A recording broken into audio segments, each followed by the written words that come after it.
Hi, I'm John Kawola from BMF.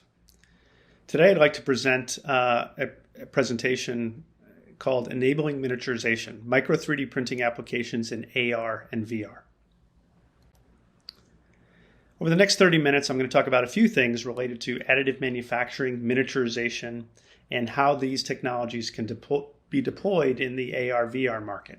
We'll talk about market opportunities and trends, the problem that we're specifically trying to solve for product designers and engineers.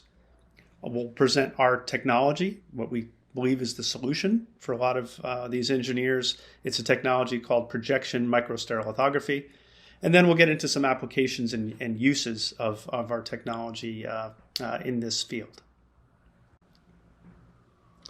So what our company is all about is really a convergence of technology trends. Really additive manufacturing, which has been around for about 30 years, and a lot of it's being used for prototyping and increasingly end-use production, but also that the convergence of that technology with miniaturization.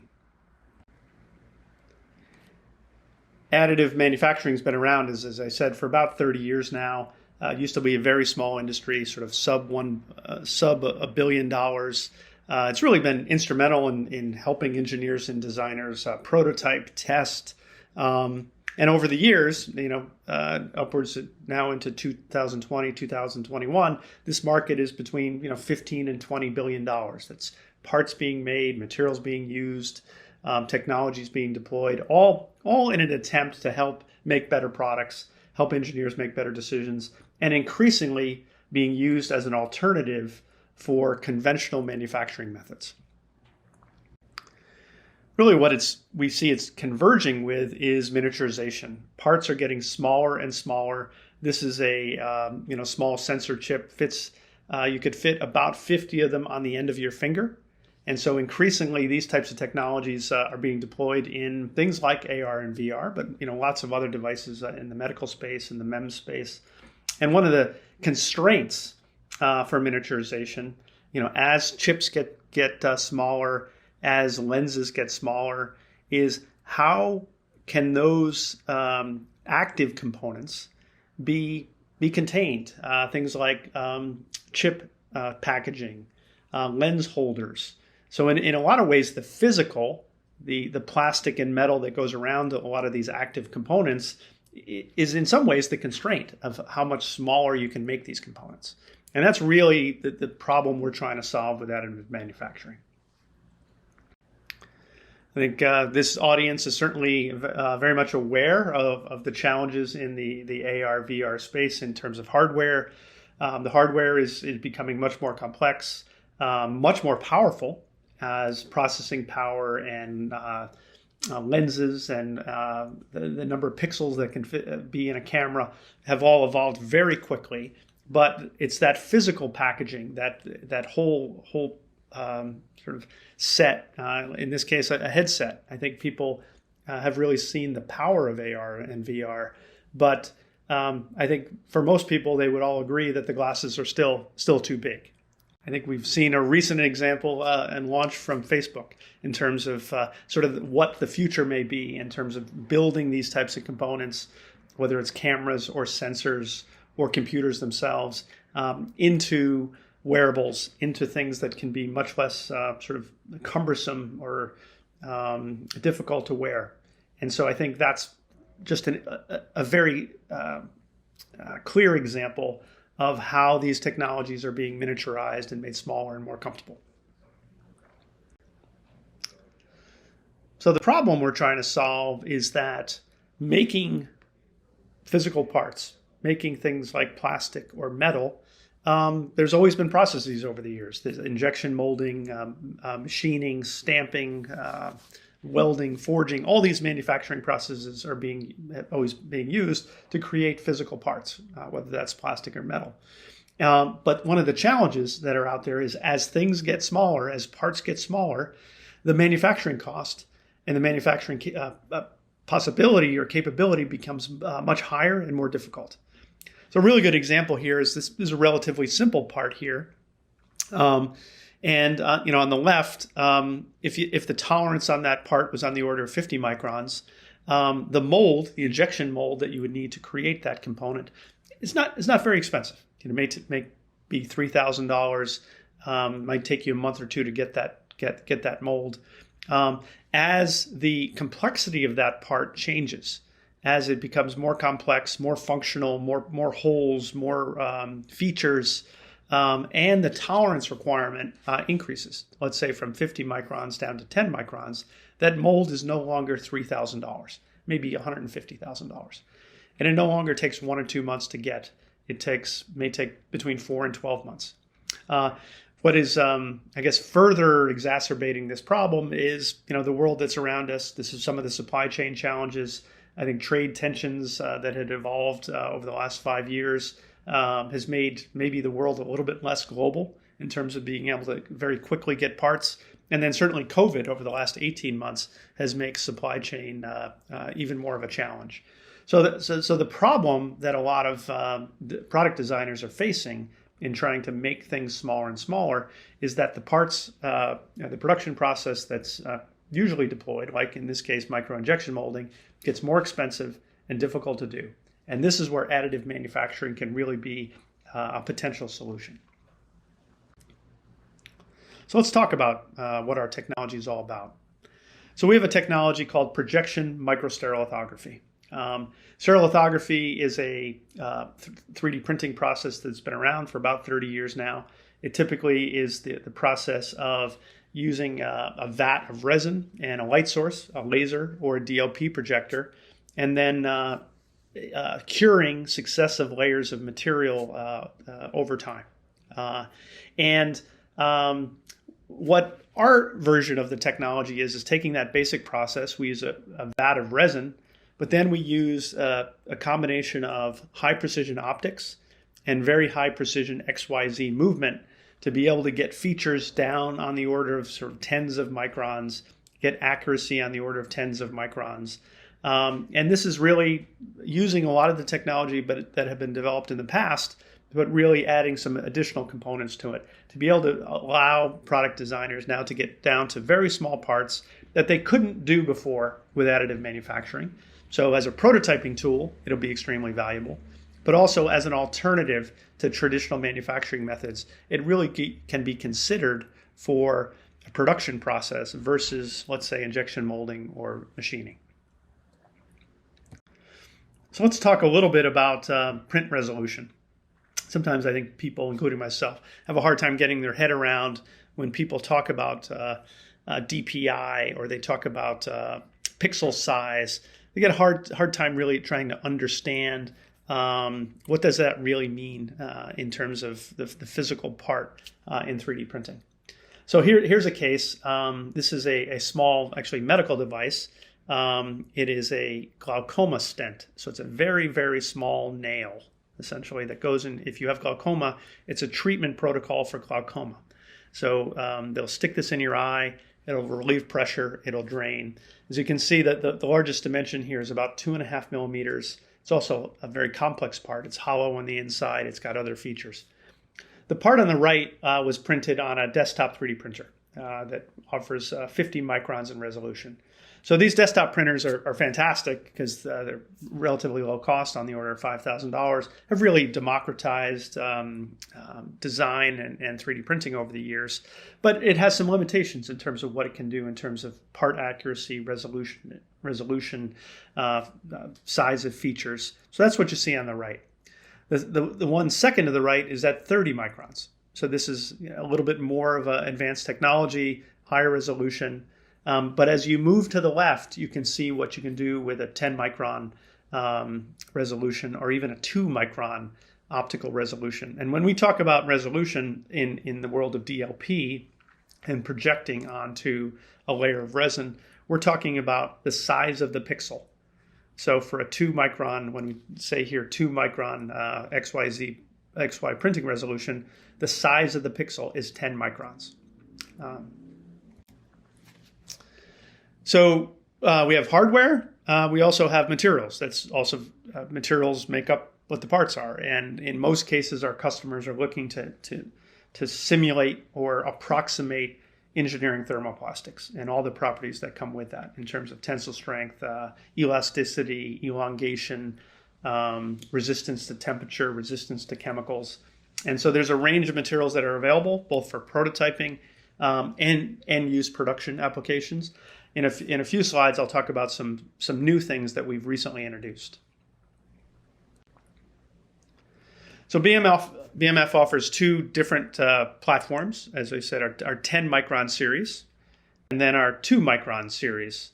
Again, depending on how small these parts are, what are the requirements in terms of feature resolution, accuracy, precision, that's where customers make a choice about what type of platform can be used. So we have a couple new announcements. These were product announcements that were made in mid-September. And the first one is sort of the new version of our 2 micron platform, the S230. And as we've moved, we're a relatively new company, only been around for a few years. But as we've moved from, let's say, that first evolution of our technology to version 2, we call that now the 200 series, we've made some significant advancements. One is to really add what we call active layer deposition. So when you use a DLP process, you image each layer, and then the platform moves down, and then you wait for material to flow across to be able to settle and be ready for the next layer. When you have low viscosity materials, very thin materials, that flow happens very quickly. But as you move into thicker materials, higher viscosity materials, that can take a long time.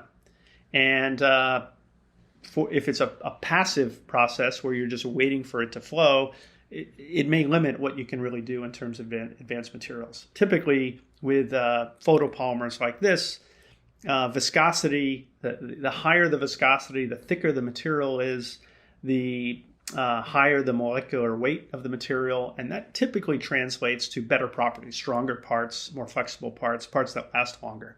And so for the 230, we really needed a way to more quickly move that material across for X new layer. So we added a roller. So essentially there's a roller mechanism that significantly speeds up the process, and it also opens up the ability to print much higher molecular weight materials, even including some composite materials like ceramic. So some new materials that we announced in September. One is a even higher temperature material. We call it the HT200, which can handle temperatures up to 200 degrees C with high strength and durability, and it's really suitable for end-use applications. Things like electrical connectors, electronic components.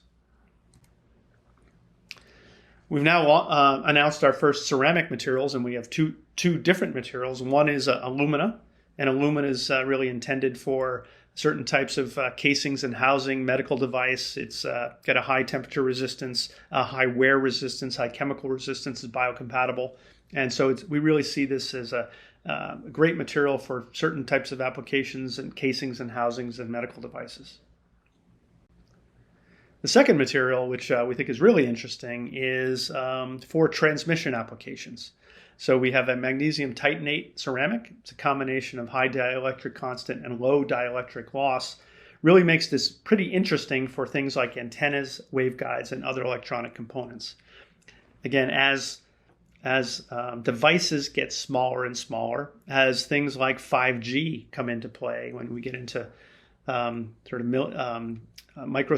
millimeter applications, millimeter wave applications, these components need to be small. And the manufacturing process to do that, again, molding or stamping or machining, starts to run up against a limitation in terms of how to be able to produce these components. And so now these components can be 3D printed using our magnesium titanate and be a good candidate for some of these design applications. Let's walk through those, a couple of those right now. So what can really companies do with microscale additive manufacturing and 3D printed technology?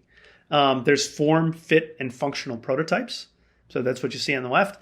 In a lot of ways, that's still the killer app for 3D printing. The ability to, within a few hours or a day or so, get a true scale, true accuracy model for visualization, for testing, for fit. That in a lot of ways, that's still the killer app for 3D printing. And I think companies around the world, whether they're big parts or small parts, have really sort of capitalized on that over the years, especially as the two things have happened. The capability of these technologies in terms of accuracy, surface finish, resolution, material strength, functionality has improved, and also price has gone down. And I guess the third thing is they've become much easier to use. So previously, you go back 15 or 20 years ago, 3D printing was pretty much reserved for the automotive companies or the big defense electronics companies or service bureaus, specialty service providers who would use this technology. But increasingly, they're opened up to lots of different users, lots of different capability to be able to produce prototypes. The second sort of use application for 3D printing, which is extremely valuable, is using it as a manufacturing aid, jig, or fixture. So to be able to help people with assembly operations, help people with certain types of fabrication technologies, especially true for small parts. So this, again, the smaller the component, the smaller the device, the more difficult it is to assemble. So as jigs and fixtures can be developed using a micro technology and help the assembly process, it makes the whole manufacturing process easier and much less expensive. The third one is molding and casting tools and cavities. So we're not talking about printing the final part. We may be talking about printing a pattern or a mold that can be used for then injecting or molding end-use material. And so increasingly, that's been a great use occasion for 3D printing. And then finally, printing directly the component part in the material that closely mimics perhaps the engineering thermoplastic that's being used in conventional manufacturing methods. So everyone out there, a lot of companies out there in 3D printing, whether they're printing large metal parts or very small plastic parts, I think many of us we're trying to help change and help disrupt is conventional manufacturing processes where 3D printing can be really a viable alternative. And really there's always two boxes that need to be checked for that to be seriously considered by the engineer or designer who's making those decisions. One is, can the technical requirements be met? Is the part accurate enough? Is it strong enough? Is it flexible enough? Will it last long enough? That's number one. And that's not trivial to be able to do. But I think as these technologies evolve more and more, that box is being checked. The second box that needs to be checked is the economics. Can this technology be competitive versus alternative conventional manufacturing methods like molding or machining? And I think many of the use cases that have tipped over first tend to be very low volume custom applications. 3D printing is now widely used in dental applications. Well, if you think about it, in dental, every application, every new denture or every new orthodontic aligner, every single one of those is different. And that's where 3D printing can really shine when you're talking about a volume of one. Most products in the world are not a volume of one. There's a certain quantity. Could be thousands, could be tens of thousands, could be millions. And so engineers and designers have to decide, depending on their volume, can this be a cost-effective solution for what they're doing? And I'll show you a quick example here to get a sense for how that might fit. So these are some of the types of components that are relevant to electronics and AR and VR. Connectors, electrical connectors are getting smaller and smaller. And certainly for the connector market globally for electrical connectors is on the order of $100 billion. And many of those connectors are large. And this is where micro 3D printing probably wouldn't really help too much. But when the parts get smaller and smaller, what happens is the mold cost gets more expensive and more expensive. For this part in particular, this is the mold to produce that part for injection molding is $500,000. And for the connector people who do things like this, often just for redundancy and to meet schedule, they may not make just one mold. They may make two molds. So we're talking about $1 million tooling cost. And this is where designers and engineers and people in operations and manufacturing can start to do the math, can start to consider, should I build $1 million worth of molds or should I use a 3D printing process? And somewhere along that curve of volume, it starts to really make sense to do things using additive manufacturing. Some other examples, just some small gear parts. You can get a sense for scale there. Again, electronic components, that part doesn't look especially small, but inside there, on the inside is a grid, and there's thousands of small holes on the order of 50 microns in diameter each. Very difficult to mold, very expensive to mold, relatively easy to 3D print. Let me give you just a production example so you can get a sense for scale. So this is, again, a small component used in an electronic device. You can see for a sense of scale, it's about 3 by 1 by 7 millimeters. So it's a pretty small part. That's the image on the right is one build tray on our S240 with hundreds and hundreds of these parts that can be printed at once. And you can get a sense for throughput here. We can do about upwards to 15,000 a month per one machine. So if you're doing millions and millions and millions of these, that may be a little bit out of reach in terms of being economically viable. But if your production requirement is that you need sort of tens of thousands a month, perhaps hundreds of thousands a month, that may require a few machines to be able to meet that demand, that's where the math starts to make sense. That's where it starts to get in range of being economically viable. And as our technology evolves, this is what we can do today. But we certainly imagine over the next 2 to 3 to 4 years, we'll be able to scale that technology on the order of anywhere from 3 to 5x faster. So instead of 13,700 parts a month, you could perhaps do 50,000 parts a month per machine. And that's where we think it gets really interesting for production applications when you're talking about a requirement for tens of thousands or perhaps hundreds of thousands of parts per month. So that's my presentation. I thank you very much for listening. We're excited to be part of the trade fair this week.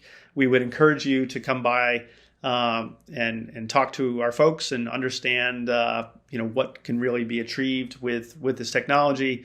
A very common way that customers can get engaged is certainly talk to us and send us one of your files. Send us one of your samples.